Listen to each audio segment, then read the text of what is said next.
Hello my dear friends, you're in the Military Summary channel, and this video we're going to discuss the most important events that took place during the previous 12 hours. We have a lot of very interesting updates, so let's start. And today we received very interesting version why exactly the Ukrainians began their offensive operation in the Suji direction, where the Ukrainians were completely defeated. And this attack, the main purpose of this attack was just to show the United States of America that Ukrainians still have forces, still have strength to control the situation on the ground. Today we got report that Trump's Ukraine envoy postponed Kiev trip until after inauguration. We are talking about Kelek. He is Trump's envoy. And according to information, he was planning to visit Kiev today or tomorrow, right before the Ramstein meeting and right before the Trump's inauguration, and to show him and to show Trump's team that Ukrainians and Zelensky himself still control the situation, that Ukraine army still can conduct and carry out very powerful offensive operations.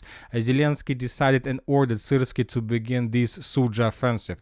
But when Ukrainians realized that they were completely defeated in the Suji direction, not just defeated, the Russians launched their own counteroffensive and managed to, by the morning of the 7th of January, to take under control significant territories. The Trump's team also saw this situation, and the Trump's team decided to stop and to postpone any visit and any trip in Kiev until after inauguration. So once again, most likely this was the main purpose of Ukrainian offensive, just to show Trump's team that they are still able to do something on the ground. Now let's discuss the situation in the Suji direction. According to information we have, the Russians managed to improve their position significantly in comparison with the 6th of January. Now let's discuss in details, and first let's talk about the settlement of Berdyan. The group of forces north reported that the settlement of Berdyan, the village of Berdyan and its environs have been cleared by fighters of the 30th Motor Rifle Regiment of the Guards of North. So the Russians are saying that the territory was completely secured by the Russians by the morning of the 7th of January. But when talking about geolocations, we have just one video from the border between the settlement village of Berdyan and village of Novosotnitsky. In this video we can see how the Russian soldiers were moving along the street of the settlement of Novosotnitsky in the direction of Berdyan, and how the Russians were filming abandoned and destroyed Ukrainian vehicles. This episode took place exactly in this area. Based on this video, we have adjusted just a small part, the western part of the Novosotnitsky. But once again, according to pro-Russian resources, the village of Berdyan was completely secured by the Russians. As for pro-Ukrainian mappers, they have adjusted the map, but they have just increased the contested area. And according to pro-Ukrainian mappers, most likely, and according to them, the Ukrainians managed to establish complete control over these two tree lines. So we are not going to change the map for now until we receive additional, let's say, videos or geolocations that can confirm this. Now let's discuss the situation around the settlement of Ruskaya Porechna. So once again, while the Ukrainians were trying to attack in the direction of Berdyan, the Russians began several offensive operations along the entire line of combat contact. And today we start receiving first geolocations and first videos and first reports that the Russians managed to improve their position significantly.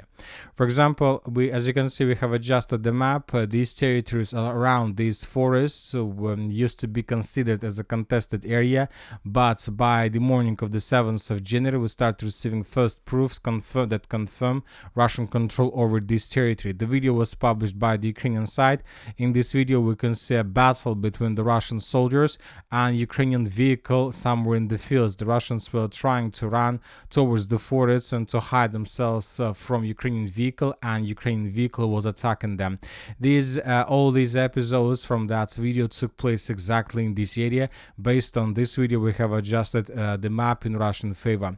Furthermore, the Russians from the group of forces north reported that the village of Ruskaya Porechna is about to be cleared by the Russians completely. There are very heavy clashes, and maybe tomorrow or today or tomorrow the Minister of Defense of Russian Federation will announce complete control over the settlement, or we're gonna receive some video from this area. Furthermore, there are very heavy clashes in the vicinity of the settlement of Malaya Loknya. Today, according to different sources, the Russians managed to improve their positions further in the eastern direction from the village of Leonidova. Also, the Russians are saying that there are very heavy clashes on the territory of Alexandria and that the Russians are about to finish the battle for this settlement. Furthermore, according to the group of forces north, the Russians managed to break through the Ukrainian defense belt and to begin offensive operations towards Novaya Sorochino from the west. And according to pro-Russian sources, as a result of offensive operation, the Russians managed to answer the village of Malaya Loknya. So, summarizing everything, we can make a conclusion that everything inside and to the north of this red line is the area of active clashes, active battles between the Russians and the Ukrainians.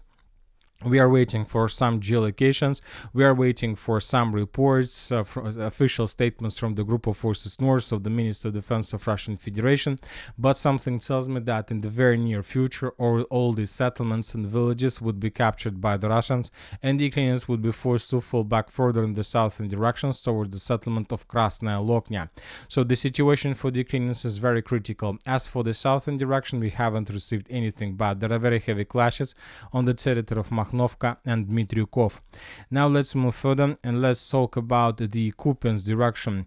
During the previous 24 hours, the Russians managed to improve their position significantly in the fields between Bohuslavka and Lazova. The Ukrainian sources published the video of how they were trying to repel another Russian attack. As you can see, there are lots of armored vehicles, tanks and infantry fighting vehicles heading towards the Ukrainian positions. We see that the Russians managed to reach additional 3 lines to land infantry and began assault operation. There are lots of episodes in this area that took place in these fields. One of the episodes was geolocated exactly in this point. So the Russians, as a result of offensive operation, managed to break through the Ukrainian defense belt and to take under control significant territories. And now we see that the Russians managed to reduce the distance between Bohuslavka from the east and from Nova Kurakhove also from the east. So the next step probably of the armed force of Russian Federation is to begin offensive operation from the north to the south, from the village of Zagryzovo towards the village of Bohuslavka, and the Russians will try to expand their positions from this foothold further in the southern direction with the purpose to outflank Bohuslavka and maybe to create another cauldron. So we see that there are very heavy clashes and the Russians managed to improve their positions significantly. Furthermore, as for the southern Kupiansk direction, the Russians continue offensive operation around the village of Ivanovka. Today, the Russian sources published the video how they managed to take under control dense network of the fortifications to the south of the settlement. In this video, we can see very big trenches and the Russians, and we can see the process of how the Russians were clearing these trenches from the Ukrainian forces. The video was made by the Russian side, and in this video, we can see how the Russians were moving from this north in the southern direction, and as a result of clashes, the Russians managed to take this complex network of the fortifications completely. As for pro-Ukrainian mappers and as for neutral mappers, as a result of clashes, the Russians also managed to improve their positions to the northwest of the settlement of Ivanovka, which is also very important. The Ukrainians are saying that currently this foothold is of the size of platoon sizes, or company sizes, and the Ukrainians are saying that as soon as the Russians are able to improve their positions on this side of the river of Zherebets by the sizes of brigade level, then the Russians will be able to continue advancing further in the western direction and nothing will be able to stop the Russians. And this is exactly what the Russians are trying to do right now. Now let's move further. Let's talk about the Kurakhove direction. During the previous 24 hours, the Russians managed to improve their positions significantly. And today the Russian sources published us the video and shown us the video of how the units of the 114th Motor Rifle Brigade of the Armored Forces of Ukraine were taking under control the settlement of Shevchenko. In this video, we can see lots of clashes, how the Russians were entering Ukrainian positions, how the Russians were assaulting Ukrainian units, the battle between drones, and in the final part of the video, we can see how the soldier of the Armored Forces of Russian Federation raised the flag above the building in almost the most western part of the settlement. Based on this video, we have adjusted the map in Russian favor. We don't know for sure what exactly is happening to the north of the village of Shevchenko. As you can see, there are lots of trenches, there's a complex network of the fortifications, and we don't know for sure whether the Russians managed to take them under control or not. As for now, we're going to keep this area as a contested area, but according to different mappers, the Russians, as a result of clashes for this territory, took this area under complete control. So let's wait and see what is going to be next.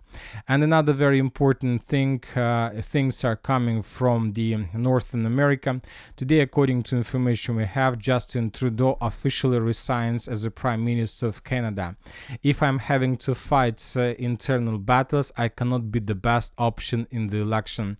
So the sources are saying that Trudeau is going to, he has resigned his position, and furthermore we got reports that after Trudeau resigned his position, Donald Trump suggested Canada to become the 51st state of the United States of America. And another important thing, Donald Trump is planning to visit Greenland, and according to information we have, maybe he will make a lot of very interesting statements on the territory of this island.